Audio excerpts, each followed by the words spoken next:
Chicken குழம்பு வச்சதுலேயே நம்ம chicken வறுவல் எப்படி செய்யலான்னு பார்த்துடலாமா? வாங்க பார்க்கலாம். குழம்புலேருந்து சிக்கன் வெந்ததெல்லாம் எடுத்துடலாம், பிளேட்டுக்குள்ளே மாற்றிக்கலாம்.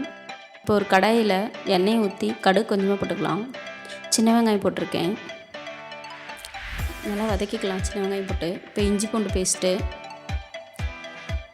பூண்டு பேஸ்ட் போட்டு நல்லா வதக்கிக்கலாங்க. வதக்கிட்டு கருவேப்பிலை போட்டுக்கலாம், கொத்தமல்லி,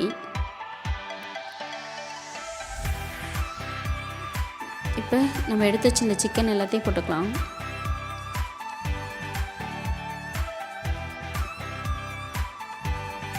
சிக்கன் எல்லாம் போட்டுட்டு நல்லா கிளறி விட்டுக்கலாம். இப்போ கொஞ்சமாக மசாலாலாம் போட்டுக்கலாம்.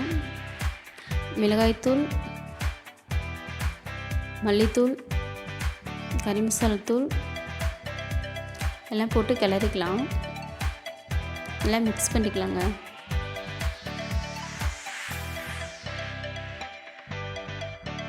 கொஞ்சம் குழம்பு சேர்த்துக்கலாம்.